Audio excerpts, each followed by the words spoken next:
오늘 여러분과 같이 은혜 나누고자 하는 하나님의 말씀의 제목은 섭리하시는 하나님이라고 하는 제목입니다.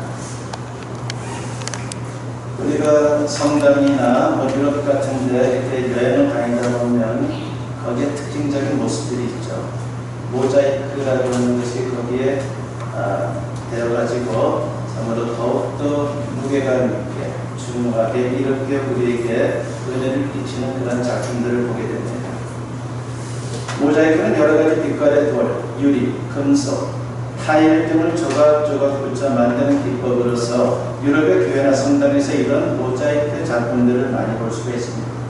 물론 성당에만 있는 게 아니죠. 개신교회 일반 교회들에도 이렇게 모자이크로 작품을 만들어 놓은 교회들이 의외로 많습니다. 이미 완성된 것을 보니까 그것이 어떤 그림인지 확실히 알 수 있지만은 완성되기 전에는 도대체 뭐가 뭔지 알 수가 없습니다. 하지만 작가 자신은 어떻습니까? 어떤 그림인지 알고 있기에 모자이크 작품을 보면 하나님의 섭리가 마치 모자이크와 같다라고 하는 생각이 듭니다. 그렇습니다. 하나님은 분명한 목적을 가지고 우리 가운데 역사하십니다. 우리가 이해하지 못한다 할지라도 나중에 보면 그렇구나 라고 하는 그런 깨달음이 올 때가 우리의 삶 속에 굉장히 많죠. 그렇습니다. 하나님은 분명한 목적을 가지고 우리 가운데 역사하고 있다고 하는 것을 우리가 부인할 수 없습니다. 그런데 인간 입장에서는 매일 당면하는 문제들 앞에 이게 뭐지 하고 의심하거나 염려하고 방황하는 그런 일들이 생깁니다. 기독교 신앙에서 섭리의 개념은 대단히 중요합니다. 그런데 성경에는 섭리라고 하는 단어가 나오지를 않습니다. 그러나 하나님의 섭리를 보여주는 인물이나 사건의 기록은 부지기수로 많습니다. 신학자들이 이런 사례들을 관찰하면서 하나님의 역사를 가리켜 섭리라고 하는 용어로 규정하게 된 겁니다. 그러면 구체적으로 섭리란 무엇입니까? 하나님이 창조하신 피조물, 즉 인간을 포함해서 이 피조물들을 방치하지 않고 간섭하고 다스리는 하나님의 역사라 말할 수 있는 겁니다. 그러니까 섭리란 하나님께서 창조하신 피조물을 대상으로 선한 목적을 갖고 일하는 것이죠. 하나님의 섭리는 크게 세 가지 방식으로 이루어지는데 보존, 통치, 그리고 협력입니다. 보존과 통치는 마치 이런 겁니다. 건축주가 빌딩을 건축합니다. 그러고 나서 그것을 유지, 관리, 보수를 합니다. 이와 같이 하나님은 당신이 창조한 피조물을 보존하고 통치하십니다. 이런 사실을 증거하는 성경 구절 몇 개를 소개하면 이렇습니다.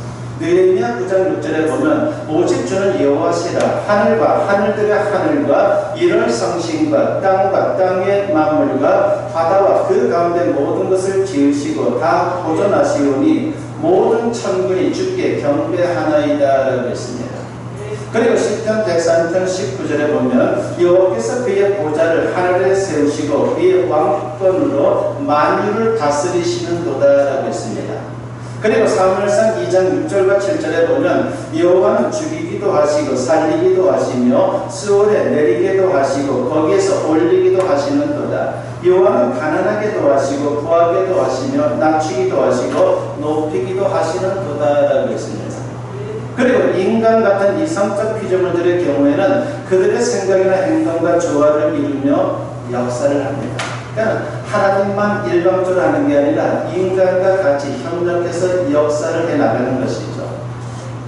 하나님과 인간의 상호작용이 이루어지는 겁니다. 그게 바로 협력입니다. 성도의 기도가 유효한 것도 바로 이 때문입니다. 기도에 대해 응답하심으로 협력하는 것이죠. 그런데 중요한 것은 섭리의 목적입니다. 왜 그렇게 섭리를 하시는가? 그 목적이 무엇인가 하는 거죠. 하나님이 왜 간섭하고 우리 가운데 섭리를 하는 겁니까? 예레미야 29장 11절은 바로 그 대답을 줍니다. 여호와의 말씀입니다. 너희를 향한 나의 생각을 내가 안하니 평안이요 재앙이 아니니라. 너희에게 미래와 희망을 주는 것이니라 했습니다. 이게 목적이에요. 섭리의 목적은 만물을, 특히 인간을 평안하고 유익하게 하는 것입니다. 이와 같은 섭리의 목적을 가장 명쾌히 증거하는 말씀이 로마서 8장 28절 말씀이죠. 우리가 알거니와 하나님을 사랑하는 자, 곧 그의 뜻대로 부르심을 입은 자들에게는 모든 것이 합력하여 선을 이루느니라고 했습니다. 우리는 당장 눈앞의 상황이나 문제가 왜 생겼는지 이해가 안 되는 경우가 있어요. 하지만 지나놓고 보면 그 모든 게 선한 결과를 이루게 된다는 겁니다. 그러므로 우리를 위한 하나님의 섭리를 이렇게 정리할 수 있습니다. 우리에게 가장 좋은 것을 가장 좋은 때에 가장 좋은 방법으로 이루어 주는 것입니다. 오늘 보면 에스더서를 보면요, 이런 사실을 우리가 확인하게 되죠. 흥미로운 것은 에스더서 어디에도 하나님의 이름이 단 한 번도 직접적으로 등장하지가 않아요. 성경에 있는 책임에도 불구하고 하나님이라고 하는 이름이 등장하지 않아요. 그래서 에스더서가 성경의 자리, 지금 이제 그 당시에는 정경이라 그러죠. 여러 가지 신앙적인 문서들이 많았어요. 그 가운데 66권이 모아져서 성경이 됐는데 그것을 정경이라 그럽니다. 정경으로 포함될 때 많은 다툼들이 있었죠. 아니 어떻게 성경에 하나님의 이름이 없느냐, 빼야 된다, 집어넣어야 된다, 그렇게 서로 논쟁들이 굉장히 많았는데 결과적으로는 하나님의 이름은 없지만 하나님이 분명히 역사했다라고 하는 것을 인정받아서 성경에 들어온 책입니다. 바로 하나님께서 그 시대 상황 속에, 그리고 에스더, 모르드게, 유대인 등의 인물들 중에 역사하는 섭리가 생생하게 드러나 있는 것이죠. 역사적인 사실인데도 마치 영화나 드라마처럼 박진감이 넘치고 반전, 역전, 전화위복 등의 모습이 잘 나타나 있습니다. 그래서 에스더서 전체를 보면 재미도 있고 은혜가 넘칩니다. 특별히 이 시간에는 에스더보다는 그의 사촌 오빠 모르드게에게 초점을 맞추어서 같이 은혜를 나누고자 합니다. 남유다 백성 다수가 바벨론에 포로로 끌려가고 세월이 흘러서 이제는 나라가 바뀌어서 바사 제국이 됐습니다. 에스더는 조실부모한 부하 출신이죠. 그런데 다행히 사촌 오빠 모르드게가 그를 맡아서 길렀습니다. 어느덧 에스더가 장성했고 하나님의 섭리로 바사 왕국의 왕후가 되었습니다. 그런데 뜻밖의 사건이 터지죠. 모르드게를 비롯한 유다 백성 전체가 학살당할 위기에 처한 것입니다. 그렇게 되면 왕후라도 에스더까지 위험해질 수 있는 상황입니다. 그 당시 왕 다음 2인자로 하만이라는 인물이 있었는데 그가 대궐을 출입할 때는 신하들이 모두 급실 부리며 절을 했습니다. 그런데 유독 문지기인 모르드게만 고개를 꼿꼿이 들고 절하지를 않았어요. 그의 직위가 구체적으로 어느 정도인지 잘 모르지만 아주 높지는 않았던 것 같습니다. 설사 높다고 할지라도 제국의 2인자인 하만 앞에서는 아무것도 아닌 것이죠. 그런데 절을 하지 않으니까 하만이 불쾌하게 여기고 몹시 그를 미워하게 됩니다. 나중에 그가 유대인인 것을 알고는 아예 유대인 전체를 진멸하려고 하는 계획을 세웁니다. 왕을 속여서 유대인 학살 법령을 제정 공포하고 날까지 잡았습니다. 모르드게에게 분이 안 풀린 하만은 아예 자기 집들에다가 50규빗, 즉 23m의 장대를 세워놓고 그 장대에다가 모르드게를 매달아 죽이려고 하는 계획까지 세웠습니다. 모르드게를 비롯해서 많은 유대인들이 길거리로 나와 금식하고 난리가 났습니다. 이제 죽을 상황이에요. 하나님이 도와주지 않으면 다 죽을 수밖에 없는 그 상황입니다. 그래서 길거리로 나와서 금식하면서 주님께 간절히 기도를 했습니다. 한편 궁궐에 홀로 있던 에스더는 아무것도 몰랐습니다. 모르드게가 사람을 보내서 급박한 상황을 알리고 왕에게 나아가서 간청해 보라고 요청을 하게 되죠. 그런데 문제는 당시 바사의 왕실 경호법에는 아무리 왕후라 할지라도 왕이 부르기 전에 임의로 나가게 되면 벌을 받습니다. 만일 왕이 달가워하지 않으면 면직되거나 처형이 될 수가 있습니다. 에스더가 왕의 부름을 받지 못한 지 30일이 지난 상황이었는데 혹시 왕의 심기가 불편할 수도 있습니다. 에스더로서는 당연히 주저할 수밖에 없는 것이죠. 하지만 모르드게가 호통을 치자 에스더가 정신을 차리고 우리가 잘 아는 말씀 죽으면 죽으리다라고 결단하고 왕 앞으로 그냥 나아갔습니다. 가인이 왕이 에스더를 어여삐 보고 맞아들이죠. 하지만 에스더는 신중한 사람으로 왕에게 당장 간청하지 않고 적당한 시기를 엿보았습니다. 그런 가운데 어떤 일이 벌어집니까? 에스더서 6장 1절과 2절에 보면 그날 밤에 왕이 잠이 오지 아니함으로 명령하여 역대 일기를 가져다가 자기 앞에서 읽히더니 그 속에 기록하기를 문을 지키던 왕의 두 넷이 빅다나와 데레스가 아하수에로 왕을 암살하려는 음모를 모르드게가 고발하였다 하였는지라 했습니다. 왕이 잠이 오지를 않았어요. 그래서 역대 일기, 즉 궁중 일기를 꺼내오라고 명령을 합니다. 참도 않으니까 옛날에 어떤 일이 있었는지 궁금했던 거죠. 그리고 신하에게 읽힙니다. 그런데 묘하게도 모르드게에 관한 기록을 접하게 되었습니다. 그것은 넷이 두 사람이 왕을 암살하려고 했을 때에 모르드게가 아란에서 고발했다는 겁니다. 그 당시에는 왜 그냥 넘어갔는지 모르지만 가장 좋은 때에 드러나게 하신 하나님의 섭리라 말할 수 있는 거죠. 만약에 그때에 그 당시에 뭔가 거기에 해당하는 상급을 받았다면요, 이러한 역사는 나타나지 않았을 거예요. 오히려 그때는 참 섭섭할지 모르지만 그때는 그냥 지나가고 지금 나타남으로 말미암아 이 위기를 극복해 나가는 놀라운 역사가 나타나게 되는 겁니다. 그게 바로 하나님의 섭리입니다. 왕은 모르드게에게 포상하지 않았음을 알고 크게 상을 내리려고 합니다. 너무 미안했어요. 그 당시에 상을 줘야 되는데 그걸 모르고 지금까지 왔다는 게 너무나도 미안했죠. 그때 마침 일찍 입궁한 하만이 밖에 있다가 왕의 부름을 받습니다. 왕이 존귀한 사람에게 어떻게 포상하면 좋겠느냐고 묻자 그는 착각을 합니다. 자기를 가리키는 줄로 알고 최고의 포상을 건의합니다. 왕복을 입히고 말에 태워서 백성들 앞에 퍼레이드를 하면 좋겠다라고 제안을 합니다. 그런데 왜 그걸 자기가 아니고 모르드게에게 포상하라는 겁니다. 하만은 당황했지만 왕의 명령을 받들어야 했습니다. 에스더서 6장 11절에 보면 하만이 왕복과 말을 가져다가 모르드게에게 옷을 입히고 말을 태워 성중 거리로 다니며 그 앞에서 반포하되 왕이 존귀하게 하시기를 원하시는 사람에게는 이같이 할 것이라 하니라 했습니다.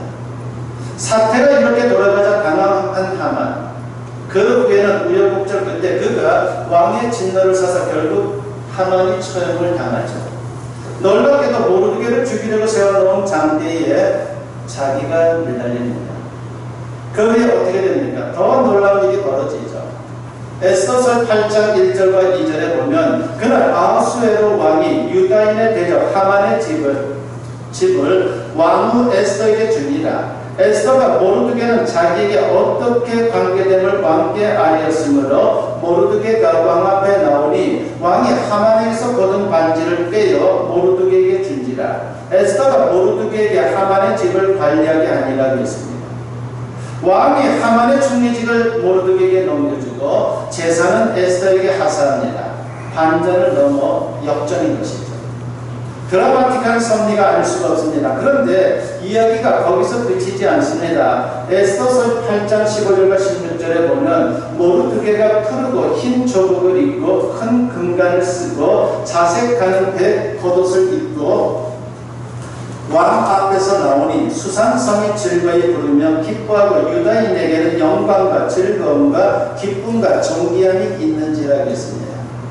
모르드게가 총리로 임명받은 후 복장을 갖춰 입고 금멸관도 쓰고 수상성 시내를 돌면서 퍼레이드를 벌이는 장면입니다. 유대인들이 얼마나 자랑스러웠겠습니까? 이어서 에스더서 8장 17절을 보면 전국적으로 유대인의 잔치가 열립니다. 거기에 보니까 왕의 어명이 이르는 각 지방, 각 읍에서 유다인들이 즐기고 기뻐하여 잔치를 베풀고 그 날을 명절로 삼으니 본토 백성이 유다인을 두려워하여 유다인 되는 자가 많더라고 했습니다. 이런 모습을 지켜보던 본토 백성들이 깜짝 놀랍니다. 바사 사람들이 놀란 거예요. 여호와가 참 하나님이 아니라면 절대로 이런 일이 있을 수 없다라고 그들은 생각한 겁니다. 그래서 너도나도 유대인이 됐습니다. 이 말은 신앙 고백을 하고 할례를 받았다는 뜻이죠. 구약시대에도 혈통이나 민족이 중요한 게 아니라 신앙이 중요해요. 그런데 이스라엘 사람들은 착각을 많이 했죠. 우리는 절대로 하나님 앞에 멸망하지 않는다. 그러나 하나님은 그런 분이 아니에요. 혈통이 유대인이 이스라엘 사람들이 아니더라도 이방인일지라도 신앙을 고백하고 할례를 받으면 하나님의 백성 유다인이 되는 것입니다. 그만큼 신앙이 중요합니다. 하나님을 경외하는 신앙을 고백하고 그 표시로 할례를 받으면 어엿한 유대인이 될 수 있었습니다. 이와 같이 놀라운 일이 벌어진 것을 기념해서 불임절을 제정하게 된 것이죠. 이런 이야기를 쭉 읽다 보면 흥미진진하며 하나님의 섭리가 정말 놀랍습니다. 모르드게와 에스더. 그러니까 유대인들이 얼마나 감격스러웠겠습니까? 그런데 그 결말을 보기 전에는 어떠했겠습니까? 두렵고 너무나도 힘들었을 겁니다. 마치 모자이크 그림을 그리는 작가는 어떤 그림이 될지 다 알지만 옆에서 보는 이는 잘 몰라 답답하고 당황스러워하는 것과 마찬가지예요. 우리가 인생을 살 때도 마찬가지입니다. 인생의 생사화복을 주관하고 섭리하시는 하나님은 다 아십니다. 그러나 우리는 잘 모르죠. 그래서 늘 두렵고 떨리고 염려가 됩니다. 당장 눈앞의 고난에 마음이 흔들릴 때도 있어요. 불확실한 미래를 생각하면 마음이 짓눌리기도 합니다. 하지만 우리에게 하나님의 섭리를 믿는 신앙이 있다면 그 두려움과 염려를 넉넉히 이겨낼 수 있다라고 하는 것입니다. 그렇다면 우리가 어떻게 해야 됩니까? 적극적으로 하나님 섭리의 신앙으로 무장해야 되는 거예요. 인간의 생각으로는 안 될 것 같지만 하나님의 섭리의 손길이 닿는 순간 나도 생각지 못한 놀라운 역사가 나타난다는 그 섭리의 신앙으로 무장해야 되는 겁니다. 우리 민족이 그걸 경험하지 않았습니까? 6.25 때 낙동강이나 부산 쪽밖에 남지 않은 상황에서 믿음의 사람들이 해운대에 모였어요.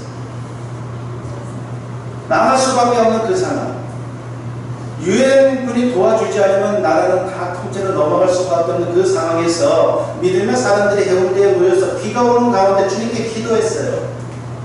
놀라운 일이 벌어지지 않았어요? 제가 말씀드리지 않았습니까? 상위 이사국인 러시아, 당시의 소련이죠. 소련이 그 해에 불참을 한 거예요. 그런 일은 있을 수가 없는 거죠.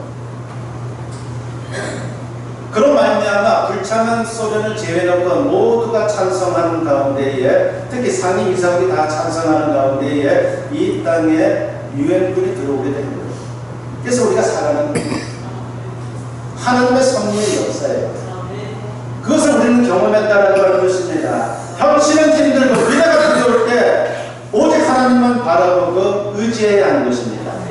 그래서 시편 기자는 이렇게 노래하죠. 시편 146편 5절에 보니까 야곱의 하나님을 자기의 도움으로 삼으며 여호와 자기 하나님에게 자기의 소망을 두는 자는 복이 있도다 라고 합니다.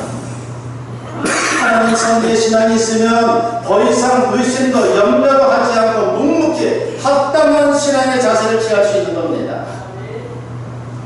그래서 우리에게 섭리의 신앙을 갖는다는 것은 어떤 의미입니까? 그리고 우리에게 어떤 모습이 있는 것입니까? 첫째는 순결성이 있는 거예요. 섭리의 신앙을 믿기 때문에 신앙의 순결성을 지켜나가는 겁니다. 그가 대궐의 문지기로 있으면서 하만이 출입할 때 다른 신하들은 한 명도 빠짐없이 절을 할 때 혼자만 절을 하지 않은 게 얼마나 어려웠겠습니까? 에스더서 3장 2절에 보면 대궐문에 있는 왕의 모든 신하들이 다 왕의 명령대로 하만에게 꿇어 절하되 모르드게는 꿇지도 아니하고 절하지도 아니하니라고 했습니다. 고강 대작 앞에서 꼿꼿하게 서 있다는 것은 너무나도 위험한 일이죠. 하지만 그에게는 그럴 만한 이유가 있었습니다. 유일하신 하나님을 믿는 유대인은 하나님 외에 다른 신에게, 다른 존재에게 절하지를 않습니다. 그리고 그 어떤 인간이라도 우상화하거나 그 앞에 절하는 일을 금하는 것이에요. 이것을 우리가 지켜야 돼요. 근데 지금도 사람이 우상이 된 경우가 얼마나 많아요. 특정 교회 목사, 특정 집단의 교주, 다 우상이죠. 특정 사람이 우상처럼 자리를 하고 있는 건요, 절대로 복된 삶을 보장할 수가 없는 것입니다. 그 어떤 인간이라도 우상화하거나 그 앞에 절하는 일, 그것을 우리가 금할 수 있어야 하는 거예요. 그러니까 모르드게가 하만에게 절하지 않은 것은 객기가 아니라 신앙의 순결성을 지키려는 용기 있는 행위였던 거예요. 하나님의 섭리를 믿기에 그렇게 신앙의 순결성을 지켰던 겁니다. 이서부와 가운데 박쥐 이야기가 있죠. 옛날에 길짐승과 날짐승 사이에 싸움이 벌어졌습니다. 박쥐는 옆에서 구경하며 기회를 엿보다가 이 편을 들었다 저 편을 들었다 합니다. 길짐승이 이길 것 같으면 발을 보여주면서 자기도 같은 편이다라고 말합니다. 그러다가 날짐승이 반격해서 이길 것 같으면 날개를 보여주면서 자기도 같은 편이다라고 말합니다. 한참 동안 밀고 밀리다 양쪽 편이 평화조약을 맺게 되었습니다. 어떻게 됐습니까? 박쥐의 기회주의적 행태가 다 들통난 거죠. 결국 박쥐는 양쪽 편으로부터 따돌림을 당했고 그때부터 동굴이나 구멍같이 어둠침침한 곳에 숨어 살게 되었다는 이야기입니다. 박쥐는 기회주의로 살다가 결국 망하고 만 겁니다. 우리가 신앙생활을 하면서 가장 중시해야 될 사항 중 하나는 신앙의 순결성이에요. 성경에 보면 신앙생활을 흔히 부부관계로 비유하죠. 하나님은 신랑, 믿는 성도는 신부라고 말합니다. 부부관계에서 가장 중요한 게 순결성인 것처럼 신앙생활에서도 순결성이 가장 중요합니다. 그래서 성경은 기가 닳도록 하나님 한 분만을 섬기라고 말씀을 합니다. 그런데 안타깝게도 하나님의 선민으로 불리던 구약 이스라엘이 멸망하게 된 이유가 뭡니까? 하나님 외에 다른 신들을 섬기는 불순한 신앙을 가졌기 때문입니다. 하나님은 이런 걸 제일 싫어하죠. 입술로는 하나님을 믿는다고 하지만 마음은 딴 데 있는 이른바 회색 신앙, 이걸 조심해야 되는 겁니다. 이런 신앙의 행태를 가지고는 절대로 복된 인생을 살 수가 없어요. 하나님이 생사화복을 주관하는 절대 주권자이며 만물의 근원자이신데 하나님이 기뻐하지 않는 신앙의 모습을 갖고 어찌 복된 인생을 기대할 수 있단 말입니까? 그러므로 우리는 오직 하나님만 섬기는 순결한 신앙을 추구해야 합니다. 그래서 하나님을 기쁘시게 하고 복된 인생을 사는 우리 모든 성도님들이 되었으면 합니다. 두 번째로 섭리의 신앙을 믿는 하나님의 사람은요, 충직성이 있어야 한다는 것을 우리가 잊어서는 안 됩니다. 하나님을 경외하는 성도는 사람의 눈을 의식하기보다 하나님의 눈을 의식해야 합니다. 그럴 때에 묵묵히 충성하며 살 수 있는 거죠. 모르드게가 그랬습니다. 그는 대궐의 문지기로 충성을 다했습니다. 사람의 눈치를 보거나 사람에게 아부하려고 하지 않았습니다. 그러던 중 하나님의 섭리 가운데 왕을 암살하려고 하는 음모를 알게 되었고 에스더를 통해 상부의 보고함으로 왕이 화를 면하도록 한 것입니다. 에스더서 2장 21절과 22절에 보면 모르드게가 대궐 문에 앉았을 때에 문을 지키던 왕의 내시 빅단과 데레스 두 사람이 원한을 품고 아하수에로 왕을 암살하려는 음모를 꾸미는 것을 모르드게가 알고 왕후 에스더에게 알리니 에스더가 모르드게의 이름으로 왕에게 아헨지라고 했습니다. 사도 바울은 이런 충직성에 대해서 이렇게 교훈을 하죠. 골로새서 3장 23절과 24절에 보면 무슨 일을 하든지 마음을 다하여 주께 하듯 하고 사람에게 하듯 하지 말라. 이는 기업의 상을 주께 받을 줄 아나니 너희는 주 그리스도를 섬기는지라고 했습니다. 최선을 다해 충성하되 사람 눈치 보지 말고 오직 하나님을 의식하고 일하라는 것입니다. 인생을 주관하시고 책임지는 분은요 사람이 아니라 하나님이시기 때문입니다. 그러므로 우리가 돈을 벌 때 지켜야 할 원칙이 있는데 그 중에 가장 중요한 게 정직인 것이죠. 전도서 5장 18절에 보면 사람이 하나님께서 그에게 주신 바라고 말씀합니다.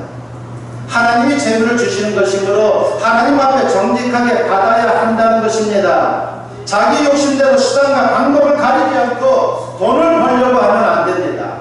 거짓과 불의로 돈을 번다면요, 그것은 하나님께 받는 것이 아니라 훔치는 겁니다.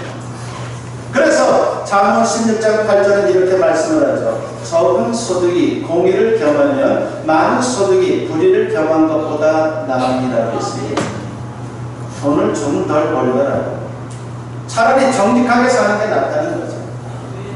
우리의 일거수일투족을 보고 계신 하나님 앞에 정직하게 사는 것은 정말 중요합니다. 비록 손해를 보더라도 하나님 앞에서 정직하게 살면요, 하나님이 책임져 주세요.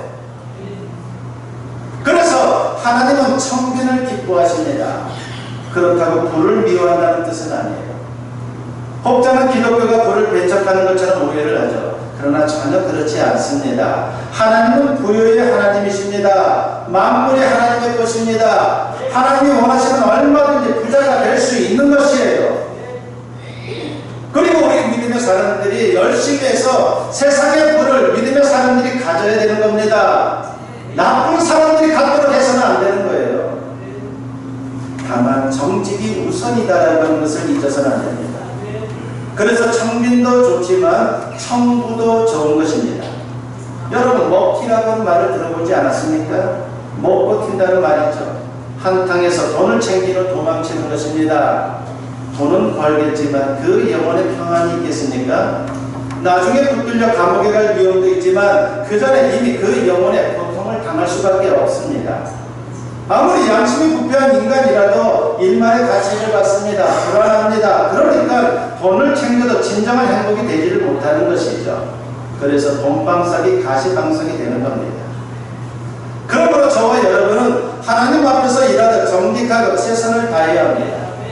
하나님은 이와 같이 신앙의 순결성을 지키며 충직성을 실천하며 살던 모르드게를 지켜보고 계셨던 거예요.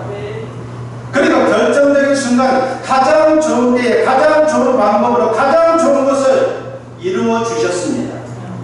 결국 모르드게는 하나님의 서프라이즈를 경험하게 됩니다. 그러므로 우리도 성리의 신앙을 지키면서 끝까지 믿음의 분투를 해야 하는 겁니다. 갈라디아서 1장 9절에 보면 우리가 선을 행하되 낙심하지 말지니 포기하지 아니하면 때가 이르매 거두리라고 했습니다. 그렇습니다. 아무리 현실이 답답하고 미래가 보이지 않아도 하나님은 지금도 살아서 역사하고 계십니다. 오늘도 살아 역사하시는 섭리의 하나님이십니다. 그래서 아름다운 인생의 모자이크를 지금도 만들고 계시는 거예요. 없는 길도 만들어가며 우리 인생을 인도해 주십니다. 이사야 44장 19절에 보면 보라 내가 새 일을 행하리니 이제 나타낼 것이라 너희가 그것을 알지 못하겠느냐 반드시 내가 광야의 길을 사막의 강을 내리리라고 했습니다. 지금 어떤 현실 앞에서 여러분 서 있습니까? 혹시 답답하고 힘든 상황입니까? 불확실한 미래를 바라보면서 두려움 가운데 서 있습니까? 그래도 괜찮습니다. 성령의 주 하나님이 우리 하나님이기 때문입니다. 바로 여러분 한 사람 한 사람의 하나님이기 때문입니다. 우리가 흔들리지 않고 신앙을 지킬 수만 있다면 하나님은 미래하시고 내 인생에 아름다운 모자이크를 만들 것입니다. 부디 그런 소망과 확신을 가지고 당당히 세상에서 승리할 수 있는 저와 여러분 모두 될 수 있기를 주님의 이름으로 간절히 축원합니다.